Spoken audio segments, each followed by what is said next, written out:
25-30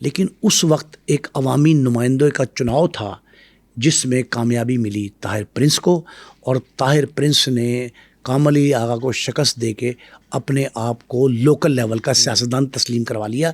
یہ بہت دلچسپ واقعہ تھا جس پہ اس وقت پرنٹ میڈیا زیادہ تھا، اخبارات نے شہ سرخیاں جمائیں کہ کامل علی آغا کو ایک نوآموز نوخیز نوجوان سے شکست کا سامنا۔ اب یہ ایسی شکست تھی جسے کوئی ماننے کو تیار نہیں تھا، لوگ کہتے تھے یہ ہو ہی نہیں سکتا کہ جسے جانتا کوئی نہیں محلے میں وہ جیت جائے، اور یہ لیکن طاہر پرنس نے اتنا کام کیا، پھر دوسرے ان کے مقابلے میں جو امیدوار تھے کامل علی آغا صاحب پرانے سیاستدان، ان کو لوگوں نے ریجیکٹ کیا، وہ کمپین کے لیے باہر ہی نکلے۔ عدالت سے رہائی کے بعد طاہر پرنس کی لائف میں کیا کچھ ہوتا ہے؟ طاہر پرنس جو ہے نا رہائی کے فوری عدالت سے رہا ہوتا ہے، یہ بھی ایک مثال قائم ہوئی کہ عدالت کے اندر سے ہی اس کی بیڑیاں کاٹ کے ہتھکڑیاں کاٹ کے اس کو باہر چھوڑ دیا، آزاد ہو گیا۔ وہ سیدھا بلال گنج مونی روڈ پہ آتا ہے اپنے، اور اپنے گھر کو باقاعدہ ڈیرا اناؤنس کرتا ہے۔ دیکھیں اس کی زندگی میں 3-4 نوجوانی کے عمر میں ہی، نوعمری میں بلکہ، اس کو جو کچھ فیس کرنا پڑا، اس کے بعد اس کا قد کہاں سے کہاں آ گیا، ایک قدور شخصیت بن گیا نا۔ طاہر پرنس اب وہ طاہر پرنس نہیں تھا جو گڈیاں ڈور اڑاتا تھا، پتنگیں لوٹتا تھا یا بائک ریسنگ کرتا تھا، ون ویلر نہیں تھا وہ۔ اب وہ طاہر پرنس ایک میچور شخص تھا جو 2 جیلیں بیک وقت، برطانوی جیل لندن سے بھگت کے آیا 7 سال قید، پھر سینٹرل جیل کوٹ لکھپت، وہاں پھر عدالت سے رہائی، اس کے قد میں خاصا اضافہ ہو گیا۔ جب اضافہ ہوتا ہے تو باقاعدہ ایک ڈیرے دار بن کے مونی روڈ پر اپنے ڈیرے پہ بیٹھ جاتا ہے۔ لیکن اس دوران جو ٹاپ 10 اشتہاری تھے نا، بڑے بڑے کرمنلز نامور قسم کے، جن کو یہ پتہ لگا کہ طاہر پرنس نامی شخص جو ہے وہ تو بڑا وزندار آدمی ہے، وہ اس کے پاس آ کے بیٹھنے شروع ہو گئے، یہ باقاعدہ ڈیرا بن جاتا ہے۔ اس دوران 12 ربیع الاول آتی ہے، عید میلاد النبی، یہ 1996 کی عید میلاد النبی ہے۔ 1996 میں عید میلاد النبی پہ لاہور میں ایک پرانی روایت ہے، اب بھی برقرار ہے لیکن چند ایک علاقوں میں ہے، پرانے علاقوں میں، مونی روڈ میں اب بھی ہوتی ہے، بلال گنج میں، داد دربار کے گرد و نواح میں، اسلام پورہ میں، ساندے میں اب بھی ہوتی ہے۔ یہ لوگ پہاڑیاں بناتے ہیں، خاص کر نوجوان نسل جو ہے نا، وہ پہاڑیاں بنا کر ہدیہ تبریک پیش کرتے ہیں حضور صلی اللہ علیہ وسلم کو۔ عید میلاد النبی ہے، عید میلاد مناتے ہیں، پہاڑی بنا کے اس نے وہاں بڑی پہاڑی بنائی طاہر پرنس نے، اور وہاں لوگوں کا ہجوم تھا، لوگ دیکھنے آ رہے تھے، اور عید میلاد النبی کا جلوس جو ہے نا وہ گزر رہا تھا وہاں سے، جو مرکزی جلوس 3-4 علاقوں سے گزرتا ہوا داتا دربار پہ، اور داتا دربار پہ وہ بھی آتا تھا، اور نوری مسجد ریلوے اسٹیشن سے جلوس آ کے وہ بھی داتا دربار پہ اختتام پذیر ہوتا تھا۔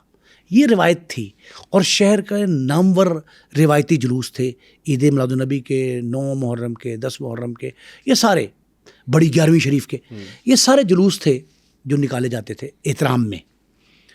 وہ احترامی جلوس جو ہے وہ وہاں آتا ہے اور گزر رہا ہوتا ہے۔ اسی دوران 2-3 لوگ آتے ہیں اس کے مخالفین، جو مجاوروں کے کہنے، کہا یہ جا رہا ہے کہ مجاوروں کے کہنے پہ آتے ہیں، نیفا بابا، محمد حنیف عرف نیفا، شفیق عرف بابا، جنہوں نے ارشد امین کا مرڈر کیا تھا، سنائی، کالی، ناجی بٹ، اس دور کے اشتہاری، وہ اس کے ڈیرے پہ اس کے آتے تھے، لوگ بیٹھتے تھے۔ لیکن یہ لوگ وہ جن کو کہا جاتا ہے کہ اجرتی قاتل کے طور پہ استعمال کیا مجاوروں نے، یہ اس وقت ایف آئی آر درج ہوئی، تو وہ آتے ہیں اس پہ حملہ کرنے کے لیے، طاہر پرنس پہ موقع دیکھتے ہیں، اس نے کہا مصروف ہے، حملہ کریں گے تو آسانی سے پکڑ جائے گا، قابو آ جائے گا، ہمارے مار دیں گا ہم اس کو۔ وہ گولی چلاتے ہیں، ایک گولی اس کو لگتی ہے، زخمی ہوتا ہے، اور انڈسکریمنیٹ فائرنگ ہو جاتی ہے۔ ادھر سے اس کے گن مین بھی تھے، گارڈ تھے، وہ بھی کرتے۔ وہ بلوے کی ایک فائرنگ ہوتی ہے جس میں 14 خواتین اور بچے اس میں شہید ہوتے ہیں بیچارے، اور اس انداز سے ان کو بروٹلی گولیاں لگتی ہیں کہ کئی بچوں کے تو جسم چھلنی ہو گئے۔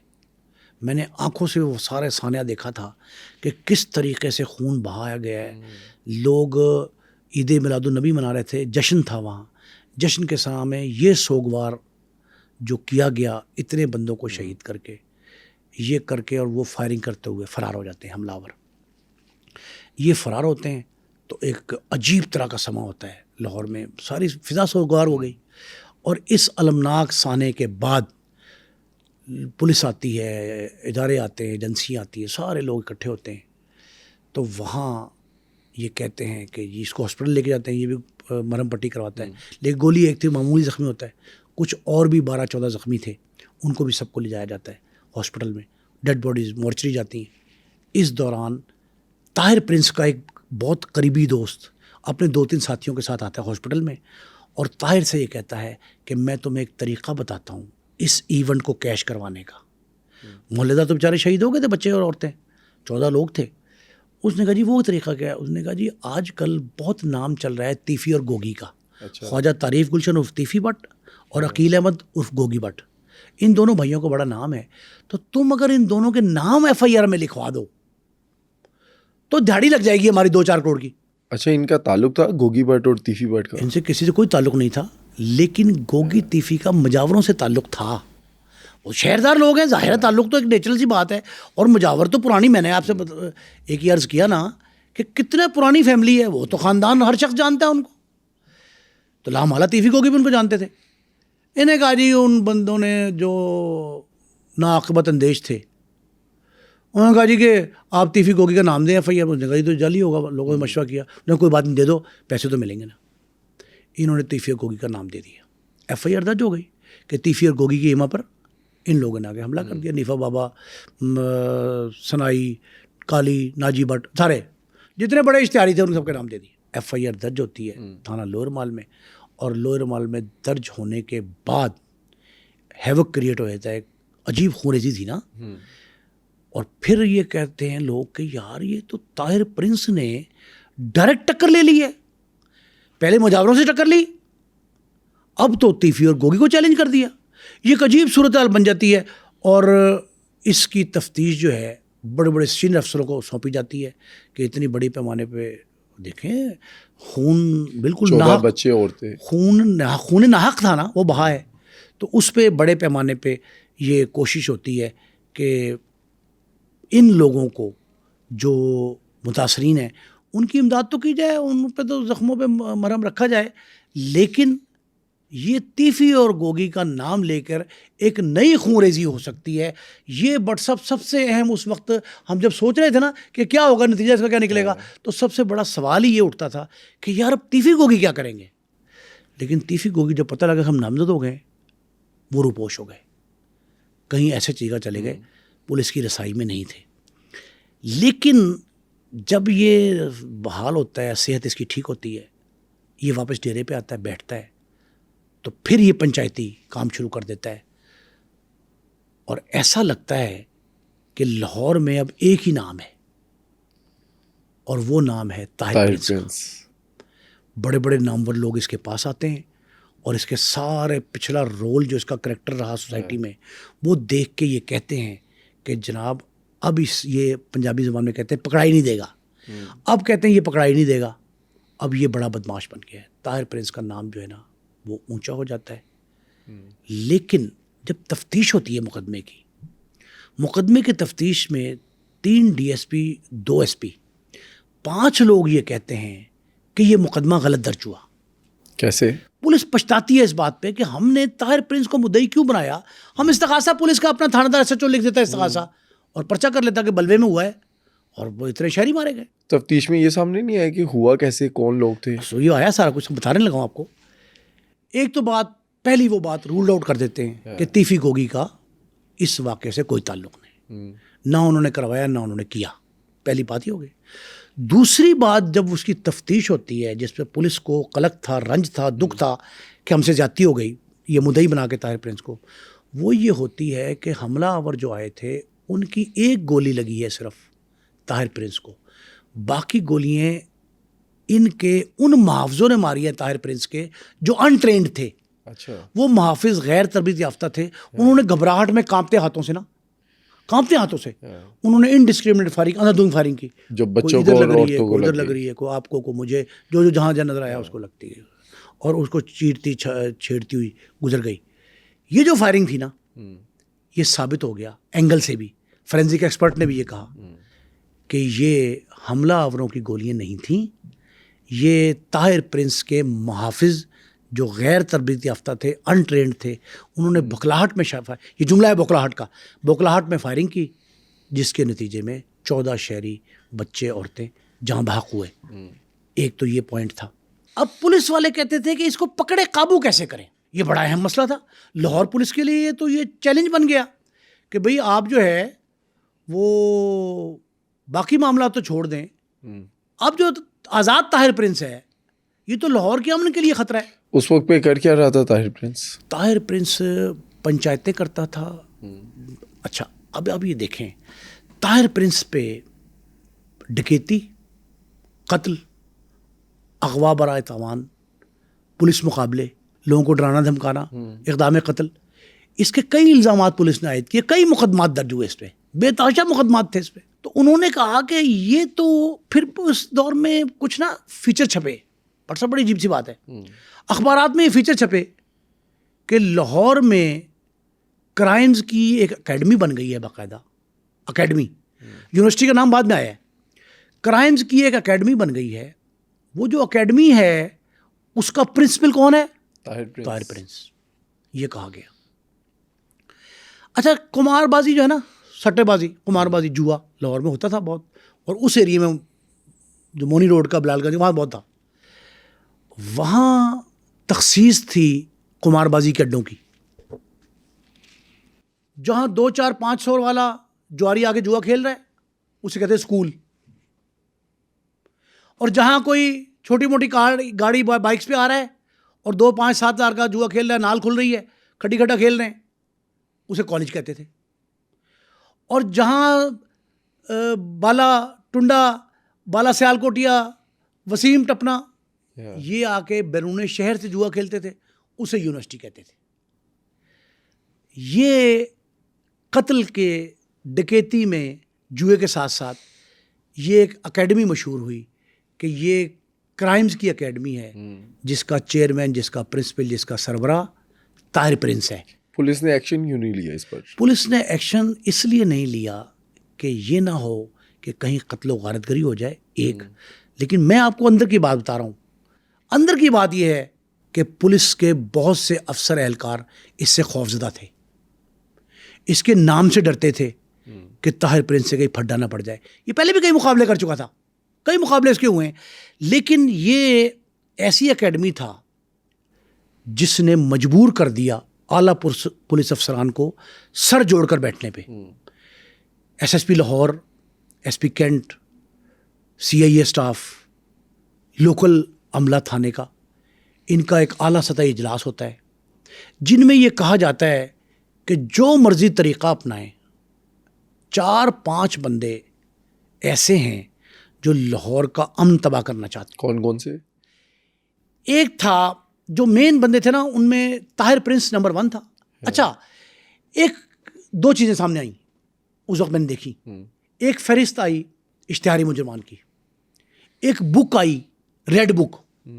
ریڈ بک کہتے تھے خطرناک مجرموں کی، جو ڈاکو، چور، قاتل، بھتہ خور، قمار باز، اے لیول، اے کیٹیگری کے تھے، ان کی ریڈ بک تھی. ان میں سب سے پہلی تصویر پرنٹڈ ریڈ بک، اب تو خیر کمپیوٹرائز سسٹم ہے، اس وقت پرنٹڈ ریڈ بک آئی کوئی 120 صفحے کی، 25 صفحے کی. اس میں سب سے پہلا نام طاہر پرنس کا تھا اور اوپر لکھا تھا طاہر نفیس عرف پرنس، یعنی ایلیاس پرنس، سکنا مونی روڈ بلال گنج. یہ میں نے آنکھوں سے دیکھا ہے. اس بک میں یہ نام درج تھا. پھر اس کے بعد جو ہے کالو شاہ پوریا، بڑا مشہور فگر تھا، وہ بھی بہت خوفناک کرمنل تھا کالو شاہ پوریا. پھر 1-2 ایسے لوگ تھے، ریاض گجر کا بھائی تھا ٹیڈی گجر، بڑا مشہور تھا. پھر ان میں نام تو ان کا گوگی بٹ وغیرہ کا بھی ڈال دیا تھا. اچھا، لیکن وہ کہتے ہیں مخالفت کی بنا پہ گوگی بٹ کا نام ڈالا. جو بھی تھے یہ لوگ جو شہر کے رہائشی تھے، لیکن پولیس ان سے بہت خوفزدہ تھی. خوفزدہ یا تنگ تھی؟ آپ سمجھ لیں کہ تنگ تو تھی، تنگی کی بنا پہ خوفزدہ تھی نا. کہ آپ نے جو ملزم، جس کو آپ پولیس کہہ رہی ہے، طاہر پرنس کو ملزم کہہ رہی ہے نا، 14 افراد کا قتل کا ملزم کہہ رہی ہے، بعد میں ثابت کہہ رہی ہے. اور وہ اس کو مدعی بنایا تھا آپ نے, تو خوف کا عنصر تھا نا. پولیس نے ایکشن کیوں نہیں لیا؟ پولیس نے ایکشن اس لیے نہیں لیا کہ کئی پولیس افسران کے اس سے گہرے مراسم تھے طاہر پرنس سے. آپ کو پتا ہے کہ جب یہ میٹنگ میں اعلیٰ سطحی اجلاس بتا رہا تھا, ایس ایس پی لاہور نے ایک اعلیٰ سطحی اجلاس بلایا اپنے دفتر میں, یہ اسلامک کالج سول لائنس کے سامنے ڈسٹرکٹ کورٹ سے بالکل ساتھ ایس ایس پی آفس تھا لاہور کا. وہاں ایس ایس پی صاحب نے دفتر میں بلایا, مرزا شکیل صاحب مرحوم بیچارے فوت ہو گئے. Shakeel Mirza S P cantt تھے پرانے دور کے. پھر اس کے علاوہ کئی ان کے اسٹاف افسر تھے, ایس ایس پی لاہور کے اسٹاف افسر تھے. حاجی خالد مسعود زندہ ہے ماشاء اللہ, آتے ایس پی ریٹائر ہوئے ہیں, D S P headquarter رہے, وہ سارے موجود تھے. اس میں انہوں نے کہا جی کہ کالو شاہ پوریا, طاہر پرنس, ریاض گجر کا بھائی ٹیڈی گجر, اس طرح کے سارے لوگ جو ہے نا ان کا کو بندوبست کیا جائے. پولیس کے زمانے بندوبست کیسے کہتے ہیں؟ پولیس مقابلہ. ان کو یہ کہتے نہیں ہے پولیس مقابلہ ہے, پنجابی میں وہ کہتے ہیں جان چھڑانی ہے نا کلون. اب جان چھڑانے کا طریقہ یہ ہے کہ آپ ان کو مار دیں, ایکسٹرا جوڈیشل کلنگ کر لیں. تو اس کے لیے انکاؤنٹر اسپیشلسٹ تھے لاہور پولیس میں, ان سب کو بلایا گیا, طلب کیا گیا.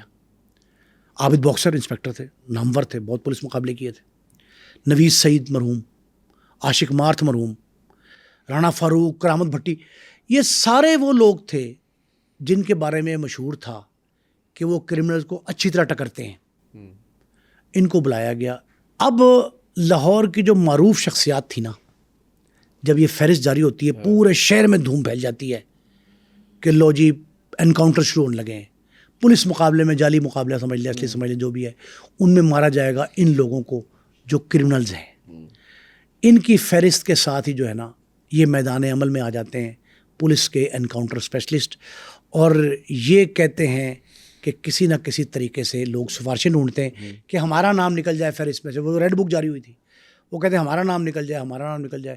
اچھا کچھ پولیس والے بھی ایسے بیچ میں تھے جو کہتے ہیں یار فلاں بندے کا نام, مجھے کہا کئی لوگوں نے یار فلاں کا نام آ گیا, ایس ایس پی صاحب سے کہو, ایس پی صاحب سے کہو, خدا کا واسطہ یار وہ تو اس طرح کا نہیں ہے, معافی دے دیں, معافی دے دیں. تو اس وقت ایک شخص تھے کامل بٹ صاحب, وہ بہت تعلق تھا ان کا اس وقت کے ایس ایس پی لاہور سے. وہ ایس ایس پی لاہور کے پاس جاتے ہیں کامل بٹ صاحب, اور بٹ صاحب اس سے جا کہتے ہیں کہ کالو شاہ پوریا جو ہے اس کا نام جو ہے نکال دیا جائے. اپروچ ہو گئے, ایس ایس پی صاحب اپروچ ہو گئے. انہوں نے کامل بٹ کے کہنے پہ کالو شاہ پوریا کا نام اس فہرست سے ڈیلیٹ کر دیا, اور اب کالو شاہ پوریا جو ہے وہ جالس مقابلے میں نہیں مارا جائے گا. یہ ختم ہو گئی بات. اسی طرح ایک ایس پی تھے لاہور میں, captain Saif, captain retired Saif. Captain retired Saif جو ہیں وہ آج کل یو این میں خدمات انجام دے رہے ہیں, بڑے نامور پولیس افسر ہیں. فوجی افسر بھی نامور تھے بطور پولیس افسر. جب انڈکشن ہوئی ان کی پولیس میں, سی ایس پی کیا تو وہ جاتے ہیں عابد باکسر کے پاس. عابد باکسر سے کہتے ہیں کہ یار تیرے پاس اس کا نام آیا ہے طاہر پرنس کا, تو نے اسے پکڑنا ہے, قابو کرنا. اس نے کہا, انہوں نے کہا یار اس کی معافی نہیں مل سکتی. عابد نے کہا جی ٹھیک ہے, مطلب عابد مینیج ہوئے تھے, عابد باکسر مینیج ہو گئے, اور مینیج ہونے کے بعد پھر یہ طے ہوا کہ جی اب نئی فہرست کیا ہوتی ہے, نیا حکم کیا آتا ہے. یہ معاملات چل رہے ہیں اور اس انداز سے چل رہے ہیں کہ کبھی نہیں پتہ لگا کہ جی کس نے کہاں کس کو مارنا تھا, کیا طے تھا. یہ بات منظر عام پہ نہیں آتی, لیکن یہ بات طے ہے کہ جی یہ لوگ جو ہیں یہ لاہور کے امن کے لیے خطرہ ہیں, ان سے چھٹکارا حاصل کرنا ہے. اب زندہ پکڑنا ہے کہ مردہ پکڑنا ہے کہ جعلی مقابلہ کرنا ہے, اس لیے یہ بات کی بات ہے. ایک روز کیا ہوتا ہے کہ 22 فروری 1999 لاہور کا ہوٹل پرل کانٹیننٹل پی سی 5 اسٹار.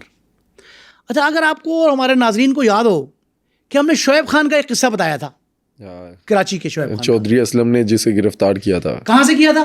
سوئمنگ پول سے, پی سی کے, پی سی لاہور کے سوئمنگ پول سے. کراچی کا بدترین بہت بڑا کرمنل جو اصل ریکارڈ یافتہ, جسے باقاعدہ وہ کہتے تھے کہ یہ اس کراچی کی سرزمین پہ ایک دہشت کی علامت ہے, شعیب خان. وہ بھی چودھری اسلم نے لاہور کے پل کانٹیننٹل کے سوئمنگ پول سے پکڑا تھا. اب وہ تاریخ بھی آپ ذہن میں رکھیں کہ وہ پکڑا گیا تھا. اب اسی طرح 22 فروری 1999 کو پی سی ہوٹل لاہور کے سوئمنگ پول میں مرزا شکیل, کون تھے؟ ایس پی کینٹ, خدا مغفرت کرے, حادثے میں بیچارے فوت ہوئے, وہ فوت ہو گئے. ان کے سسر بڑے معروف آدمی ہیں سلیم بٹ. سلیم بٹ جو ہے سوئمنگ کر رہے تھے, اور سلیم بٹ جب سوئمنگ کر رہے تھے وہاں آئے ہوئے تھے, انٹری تھی ان کی, ممبر تھے وہ, ساتھ ہی طاہر پرنس بھی سوئمنگ کر رہا تھا. اچھا, مہمان کے طور پہ؟ مہمان کے طور پہ, مہمان کے طور پہ. نام مہمان کا بھی درج ہوتا ہے رجسٹر میں, یہ بعد میں رجسٹر بتاؤں گا آپ کو, رجسٹر بڑی اہمیت کا حامل ہے. مرزا شکیل صاحب کے مہمان کے طور پہ طاہر پرنس وہاں سوئمنگ کر رہا ہے. سوئمنگ کے دوران وہاں اے ایس پی نولکھا آ جاتے ہیں. اچھا, ینگ آفسر, ینگ چیپ, اے ایس پی نیا نا چیپ ہوتا ہے, پی ایس پی آفسر ہے, وہ آ جاتے ہیں وہاں اور وہ دیکھتے ہیں کہ طاہر پرنس سوئمنگ کر رہا ہے. وہ تو سارے میں تصویریں تو چلی ہوئی تھی نا, وہ تصویر میں نے آپ کو بتایا جو ریڈ بک میں تھی, پولیس کی ریڈ بک, نہایت مطلوبہ افراد, وہ نہایت مطلوبہ افراد کی فہرست میں سر فہرست تھا طاہر پرنس. وہ تصویر دیکھ کے پہچان لیتے ہیں کہ طاہر پرنس ہے. وہ فون کرتے ہیں SHO بادامی باغ کو. اچھا, وہ ان کا ایریا ہے نولکھا تھانے کا, نولکھا سرکل جو ہے جہاں کے ASP SDPO ہے, اس کے ایک تھانے کا نام ہے بادامی باغ. نولکھا بھی وہیں ہے, اکبری گیٹ بھی, سارے. وہ فون کرتے ہیں, میسج کرتے ہیں فوری طور پہ کہ SHO بادامی باغ PC پہنچ جائے. جب یہ دیکھتا ہے SHO بادامی باغ پہنچتا ہے تو جو ASP نولکھا ہیں وہ SSP لاہور کو بھی فون کرتے ہیں, اپنے SP کو بھی اطلاع کرتے ہیں کہ جی یہ طاہر پرنس یہاں ہے. اب وہ SHO بادامی باغ سے کہتے ہیں کہ اس کو پکڑ لو. اچھا, اب ذہانت کا تقاضا, پولیس کی تربیت کا تقاضا یہ ہے کہ پولیس انتظار کرے کہ وہ اس نے باہر ہی آنا ہے نہا کے, اور پارکنگ میں جانا, گاڑی کھڑی ہوگی, بائک جو بھی ہوگا, گاڑی میں بیٹھنا ہے نا, تو پارکنگ سے گرفتار کر سکتا ہے, لابی سے گرفتار کر سکتا ہے. شعیب خان کو پکڑا تھا نا, باہر سے پکڑا تھا, باہر سے آ کے پارکنگ میں سے. تو SHO بادامی باغ اور ان کے ساتھیوں نے وہیں سے باہر نکالا اور پوچھا ASP سے. ASP نے کیسے گاڑی میں بٹھاؤ, تھانے لے جاؤ. وہ گاڑی میں بٹھاتے ہیں, تھانے لے جاتے ہیں. تھانے لے جانے کی دیر تھی, تھوڑی دیر بعد لاہور میں ایک روایتی وائرلیس چلتی ہے. اچھا, کینٹ کنٹرول پہ, قربان کنٹرول پہ, شہر کے مین کنٹرول پہ جو پولیس لائن کا ہے, سب پہ یہ وائرلیس چلتی ہے. پیغام چلتا ہے کہ لاہور کے ایک علاقے میں زبردست پولیس مقابلہ ہو رہا ہے خطرناک اشتہاری مجرمان کے ساتھ. اچھا, کون تھا وہ؟ SHO بادامی باغ کی طرف سے بھی چلتا ہے, پھر DIGS جو سنتے ہیں اس کو کہتے ہیں ہاں شاباش, نفری بھیج دو, فلاں کر دو, جو ایک روایتی کارروائی ہوتی ہے. اس روایتی کارروائی کی ساری جو ہے اطلاع پورے شہر میں اتنی برق رفتاری سے پھیلتی ہے کہ ہر شخص کو پتہ لگ جاتا ہے کہ طاہر پرنس پولیس مقابلے میں مارا گیا رات کو. لیکن صبح جب اخبارات, چینل تو ہے ہی نہیں, جو 23 فروری 1999 کے اخبارات ہیں وہ 6 سرخیوں سے بھرے پڑے, چیختی چلاتی چنگاڑتی سرخیاں کہ طاہر پرنس انڈر ورلڈ کا نمبر 1 کرمنل, کرائم اکیڈمی کا پرنسپل, اس طرح کے الفاظ کے ساتھ طاہر پرنس کی پولیس مقابلے میں ہلاکت کی ایک عجیب خبر تھی جو پورے, میں نے بھی وہ کور کیا ایونٹ, پورا ایونٹ کور کیا میں نے, آئی وٹنس اکاؤنٹ اس کا. وہ بات پھیل جاتی ہے. اچھا, اس وقت آپ کو کیا لگا تھا, یہ اصلی پولیس مقابلے یا جعلی؟ اسی وقت کہہ دیا گیا تھا. سب اخباروں نے مبینہ پولیس مقابلہ لکھا تھا, لیکن ہمارے اخبار میں نوائے وقت میں یہ خبر اب بھی موجود ہے کہ اسے جعلی پولیس مقابلے میں مارا گیا. انجم ٹوٹو اس کے بھائی کے حوالے سے بیان چھپا, لیکن زیادہ طریقے سے چھاپنا تھا نا, یہ جعلی پولیس مقابلہ تھا. اب اس مقابلے کے بعد جب شور شرابہ میڈیا کا پڑا, اور وہ سب سے بڑی بات کہ اس کے سوتیلے والد جو عبدالعزیز احقر صاحب ہیں, وہ اور ان کے ساتھی وکلاء نے, قانون دانوں نے عدالت میں شور مچایا, اور شور اتنا مچا کہ لاہور پولیس پریشان ہو گئی کہ یہ کیا ہو گیا. پولیس نے اس شدت کا جو دباؤ تھا, شدید دباؤ تھا نا, اس سے چھٹکارا حاصل کرنے کے لیے آسان حل کیا تلاش کیا. انہوں نے کہا کہ یار انکاؤنٹر اسپیشلسٹ ہمارے پاس عابد باکسر, یہ سارا واقعہ اس پہ ڈال دیتے ہیں. اور پہلے بھی یہ کہا گیا تھا کہ جب ذمہ داری تفویض ہو رہی تھی اعلیٰ سطحی اجلاس میں SSP لاہور کی سربراہی میں, تو اس میں عابد باکسر کو بلایا گیا تھا نا انکاؤنٹر اسپیشلسٹ کے طور پہ. بعد میں مینج ہوا ہے وہ تو کیپٹن سیف کے ذریعے. انہوں نے کہا جی آسان حل ہے کہ آپ عابد باکسر پہ یہ ڈال دو. عابد باکسر پہ ڈالنے کی کوشش ہوئی. پھر کہا جی یہ SHO بادامی باغ جو لے کے گیا تھا, جس نے مقابلہ کیا, مقابلہ اس نے کیا تھا, وائرلیس تو اس کی تھی, SSP اس پہ ڈالو. اس کو تو گرفتار کر لیا فوری طور پہ. اچھا, جو SHO بادامی باغ تھا اس کو پکڑ لیا انہوں نے کہا زیر حراست ہے پولیس کے. اس کو بلایا پہلے SSP نے اپنے دفتر میں, پھر وہی پولیس افسران بلائے, سب سے پتہ کیا اور اس کو وہاں دے دیا. اس مقابلے کی ہائپ اتنی کریٹ ہوئی تھی, پرٹیکولرلی اس کے والد عبدالعزیز ایکر جو سوتیلا والد ہیں, ان کے اور ان کے ساتھی قانون دانوں کی وجہ سے, کہ انہوں نے کہا ہم عدالت میں چیلنج کریں گے اس کو. شور مچ گیا, اخبارات کی میں سرخیاں جو تھیں وہ ان کے حق میں زیادہ تھیں مرنے والے کے. تو انہوں نے کہا جی کہ پھر میڈیا ہمارے خلاف ہو گیا ہے, تو اب جان چھڑوانے کا طریقہ تو یہی ہے کہ اس کو پکڑ لو. لیکن اس شور شرابہ واویلے کی وجہ سے اسپیشل برانچ پولیس کی, IB, MI اور ادارے خفیہ وہ اس کی انکوائری بھی کر رہے تھے. انہوں نے سب سے پہلے لاگ بک دیکھی, پھر CDR نکلوائیں, ASP نولکھا کی SSP لاہور سے گفتگو, SP کینٹ سے گفتگو, SHO بادامی باغ سے گفتگو. انہوں نے کہا کہ یہ تو کڑیاں مل رہی ہیں SHO بادامی باغ, SSP لاہور اور ASP نولکھا کی, عابد کا اس سے کیا دور کا واسطہ بھی نہیں. جس طرح وہ مقدمہ جھوٹا نکلا تھا طاہر پرنس کا درج کرایا ہوا کہ تیفی اور گوگی کو نامزد کیا, انہوں نے کہا اسی طرح یہ جو کچھ بھی ہو رہا ہے تو جال سازی سے کام ہو رہا ہے, اور یہ SHO SSP سارے پھنس جائیں گے. اب اس کے ساتھ جب تفتیشی ادارے پولیس سے ہٹ کے اسپیشل برانچ وغیرہ انہوں نے خفیہ انکوائری کی, تو اس میں مہمان رجسٹر PC ہوٹل کا, اچھا, جس میں پہلے شعیب خان کا تذکرہ میں نے آپ کو بتایا نا تھوڑی دیر پہلے کہ شعیب خان بھی جہاں درج کیا تھا نام بطور مہمان, اسی طرح سلیم بٹ صاحب کے مہمان مرزا شکیل کے سسر مرحوم, ان کے حوالے سے مہمان کا نام طاہر نفیس لکھا ہوا تھا. ASP نولکھا کی فزیکل پریزنس بھی سوئمنگ پول میں. یہ سارے کڑیاں جو ہے نا یہ ملتی تھیں کہ مقابلے کے جو سر پیر ہیں, سر پاؤں جو ہیں وہ SSP لاہور سے SHO بادامی باغ تک ہیں. یہ ٹرائکا سمجھ آ گئی آپ کو کہ SHO بادامی باغ, ASP نولکھا, SSP لاہور یہ قصوروار ہیں. پہل تو پوری کوشش کی لاہور پولیس نے انکلوڈنگ SSP لاہور, یہ پوری کوشش ہوئی کہ اس مقابلے کو جو ہے وہ جعلی ثابت کر کے کہ جی جناب بڑا زیادتی کی ہے, اپنے اختیارات سے تجاوز کیا SHO بادامی باغ نے, اس پہ اور عابد باکسر پہ ڈال کے اور اپنی جان چھڑوائیں. لیکن جب میڈیا, قانون دان یہ ایک پیج پر آ گئے اور پولیس کے خلاف اس حد تک جو ہے نا وہ کارروائی ہوئی کہ ہر شخص یہ کہنے لگا یہ جعلی مقابلہ تھا, تو ان کی اسی میں انہوں نے جان بخشی سمجھی SSP لاہور نے کہ جناب اس مقابلے کو اصلی مقابلہ قرار دے دیں, تسلیم کر لیں. SHO بادامی باغ کو جو زیر حراست تھا ان کا ہتھکڑی لگی ہوئی تھی, SSP کے دفتر میں ہتھکڑی لگی تھی ان کو بھی چھوڑ دیا. عابد باکسر سے بھی کہا تم بھی آزاد ہو, اور انہوں نے کہا جاؤ یار مقابلے, مطلب مذاق میں کہہ دیا پولیس والوں نے کہ یار اصلی مقابلہ تھا بھائی, جو مرضی کرو. وہ اصلی مقابلہ قرار دے دیا. عبدالعزیز ایکر جو ہیں اس کے سوتیلے والد, وہ یہ کوشش کرتے ہیں بار کے ساتھ مل کے کہ عدالت میں چیلنج کریں اس مقابلے کو. اچھا, پولیس رولز کے تحت جب پولیس مقابلہ ہوتا ہے تو اس کی روٹین کی جوڈیشل انکوائری ہوتی ہے, کوئی مجسٹریٹ کرتا ہے سیکشن 30 کا, جوڈیشل افسر کا لفظ ہے, وہ انکوائری ہونی تھی.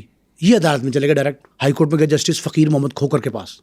مسٹر جسٹس فقیر محمد کھوکر بہت نامور جج تھے, اور ان کے بارے میں مشہور تھا کہ پولیس کا جو کیس اس کے پاس چلا جائے پولیس کی جان نہیں چھوٹتی اس سے. ان میں یہ صلاحیت تھی کہ وہ پورا پاؤں رکھتے تھے دبا کے. جسٹس فقیر محمد کھوکر صاحب نے یہ سنا کیس, اور اس میں ایک آرڈر کر دیا کہ اس مقدمے کی تفتیش انکوائری کسی ایسے پولیس افسر, اعلیٰ پولیس افسر SP رینک کے سے کروائی جائے جو ابو بورڈ ہو, اپرائٹ ہو, غیر جانبدار. SSP شیخوپرا تھے, ایک بڑے زبردست آدمی تھے, بہت زبردست. ان کا نام تھا غلام محمد کلیار. ان کی دیانت پر, ان کی غیر جانبداری پر, ان کے پروفیشنلزم پر کوئی شخص انگلی بٹ سب نہیں اٹھا سکتا تھا. ان کی یہ کوالٹی تھی. ان کے پاس انکوائری جاتی ہے, انکوائری وہ پرچے کا مقدمے کا آرڈر کرتے ہیں کہ پہلے تو مقدمہ درج کرا ہے فقیر محمد کھوکر کا مقدمہ درج کریں, پھر تفتیش کروائیں. مقدمہ درج ہوتا ہے, مقدمے کی تفتیش کون کرتا ہے؟ غلام محمد کلیار, بہت سینئر سیزنڈ افسر, بڑے اعلیٰ عہدوں پہ رہے, بڑے بڑے مقدمات انہوں نے جو ہے نا, یہ بھی مقدمہ جو تھا مرتضیٰ بھٹو قتل کیس والا کراچی کا, وہ بھی تفتیش کی انہوں نے. وہ غلام محمد کلیار صاحب جو ہیں اس مقدمے کی تفتیش کرتے ہیں. 302 کا پرچہ کس پہ ہوتا ہے؟ کس پہ؟ SHO بادامی باغ, SHO عابد باکسر, یہ جتنے بھی تھے پولیس والے, ASP نولکھا, جتنے نام لکھے انہوں نے, SSP سمیت سارے ملزم گردانے جاتے ہیں. اس مقدمے کی تفتیش غلام محمد کلیار صاحب جب شروع کرتے ہیں تو ساتھ ہی وہ آ کے آئی جی کو ملتے ہیں کہ جناب اس میں تو ایویڈنس بالکل کلیئر ہے, اسپیشل برانچ کی رپورٹ ہے, ایم آئی کی رپورٹ ہے, آئی بی کی رپورٹ ہے, میڈیا رپورٹس ہیں, ان میں تو صاف کہا گیا ہے کہ اے ایس پی نولکھے کے کہنے پہ ایس ایچ او بادامی باغ نے مارا ایس ایس پی لاہور کو اعتماد میں لے کے, اور اس سے پہلے یہ ایک اجلاس موجود ہے. اس اجلاس میں جو ہے یہ اب یہ سی ڈی آر نکلوائی جاتی ہیں, پولیس کے وائرلیس میسیج نکلائے جاتے ہیں, یہ جو رجسٹر کا تذکرہ مہمانوں کا, سوئمنگ پول کا, پی سی کا, وہ نکلوایا جاتا ہے. ان ساروں میں انٹری جو ہے نا وہ کولیبریٹ کر جاتی ہے ان الزامات سے جو ایکر صاحب نے, عبدالعزیز ایکر نے اپنے بیٹے کے, سوتیلے بیٹے کے حوالے سے عائد کیے تھے. اسپیشل برانچ کے ایس پی تھے اسلم ساہی, بہت نامور ایس پی تھے. تفتیش میں ان کا معیار بھی بہت اعلیٰ تھا. وہ اسپیشل رپورٹ جو بھیجتے ہیں نا, اسپیشل برانچ کی special report, special branch Punjab police کی اسپیشل رپورٹ, اس میں بھی ذمہ داری ایس ایچ او پر ڈال دی جاتی ہے کہ ایس ایچ او نے اختیارات سے تجاوز کیا, ایک جھوٹے مقدمے میں اے ایس پی نولکھا اور ایس ایس پی لاہور کے کہنے پہ جو ہے یہ کیا. یہ غلام محمد کلیار اور ان سب کی رپورٹ جو ہے نا وہ اکٹھی ہوتی ہے, اور تفتیش کی اپنی رپورٹ لکھنے, حتمی رپورٹ جو ہوتی ہے وہ لکھنے سے پہلے آئی جی پنجاب پولیس سے ملتے ہیں. اچھا, آئی جی سے ملتے ہیں, ڈی آئی جی کو بلاتے ہیں, سارے بیٹھ کے وہ کہتے ہیں بھی کیا آپ کی تفتیش ہے. انہوں نے کہا اگر میں میرٹ پہ تفتیش کروں, میرٹ سیٹ کے میں کروں گا نہیں, میرٹ پہ میں تفتیش کروں گا تو اس کے رزلٹ میں S S P Lahore, S P cantt, A S P Naulakha اور ایس ایچ او بادامی باغ, یہ سارے کے سارے ملزم ہیں. اور 302 کے ملزم, 302 تو ایسی دفعہ ہے نا بٹ صاحب, تو کہتے ہیں ہرے بھرے درخت پہ لگے تو وہ سوکھ جاتا ہے. انہوں نے کہا یہ پولیس والوں پہ لگے, ان کا سارا کیریئر تباہ ہو جائے گا. تو آئی جی ایس ایس پی لاہور سعود عزیز کی اس بات سے اتفاق کرتے ہیں کہ مقدمے کی تفتیش کے بعد مقدمہ خارج کر دیا جائے. یہ S H O Badami Bagh, A S P Naulakha, S P cantt اور ایس ایس پی لاہور, چاروں high rank officers, inspector to S S P, وہ سارے کے سارے اس میں بے گناہ, بری, جو مرضی کہہ لیں, وہ قرار پاتے ہیں اور مقدمہ طاہر پرنس کا خارج ہو جاتا ہے. لاہور کا روایتی پولیس مقابلہ جو اسی انداز سے ہوا جس انداز سے آج کل ہو رہے ہیں, پکڑ کے لے جایا گیا, مار دیا گیا. احسن شاہ والا, احسن شاہ والا مقدمہ ذرا چھڑوانے کے لیے کوئی اور ڈال دیے گئے, مارا تو پولیس نہیں تھا. لیکن یہ جو معاملہ تھا نا, اب اس کی جوڈیشل انکوائری سیشن جج کرتا ہے. اچھا, وہ روٹین میں نے آپ سے کہا نا جوڈیشل انکوائری ہوتی ہے, ایک جوڈیشل, وہ بھی ہائی کورٹ کا خیر حکم تھا, ایک جوڈیشل انکوائری ہوتی ہے اس کی. جج صاحب جو ہے نا وہ بھی پولیس مقابلے کو اصلی قرار دے دیتے. اچھا, سیشن جج لاہور, ایڈیشنل سیشن جج لاہور تھے, انہوں نے اس کو کہا جی بالکل ٹھیک ہے, اور اس جوڈیشل انکوائری کے بعد یہ چیپٹر کلوز ہو گیا, جس میں لاہور پولیس کی, لاہور میں جو کرمنل اکیڈمی تھی اس کا پرنسپل باقاعدہ جسے کہتے تھے, طاہر پرنس مارا گیا تھا. اس طاہر پرنس کے مقابلے کے جو جعلی کا الزامات لگائے گئے تھے, مختلف اطراف کیا تھے, ہائی کورٹ میں خود اس کے والد نے کہا تھا, ہائی کورٹ بار نے کہا تھا, بار مدعی بن گئی تھی اس کی, ہائی کورٹ بار نے, ڈسٹرکٹ بار نے, ساری بار اکٹھی ہو گئی تھی, وکلاء کے پینلز نے جو الزام عائد کیے تھے وہ ہمیشہ کے لیے چیپٹر کلوز ہو گیا. اور طاہر پرنس کے قتل کا الزام جو ہے نا وہ عابد باکسر پہ لگا, ایس ایچ او بادامی باغ پہ لگا, اس پہ اے ایس پی نولکھا پہ لگا, ایس ایس پی پہ لگا, ایس پی پہ لگا, وہ سارے کے سارے دھرے کے دھرے رہ گئے. کلین چٹ مل گئی, کلین چٹ سب کو مل گئی, اور کوئی کسی قسم کی کوئی بات سامنے نہیں آئی.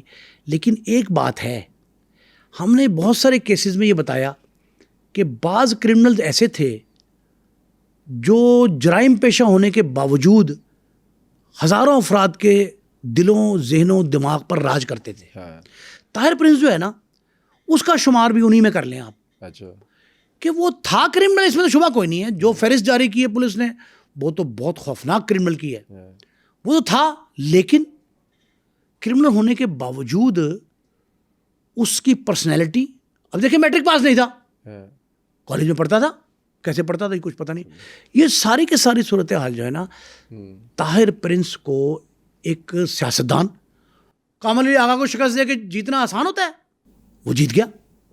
یہ سارے اس کے جو پلس پوائنٹس ہیں نا وہ ہم نے, جو ناظرین نے ہمارے جو یہ فرمائش کی تھی, ہمیں یہ فرمائشی پروگرام ہم کافی لوگوں نے کہا, کافی لوگوں کا طاہر پرنس پہ کریں, ہم نے اس اینگل سے طاہر پرنس کو ہم نے کوئی ہیرو نہیں بنایا, جو اس کی زندگی کے سارے پہلو بتائے ہیں.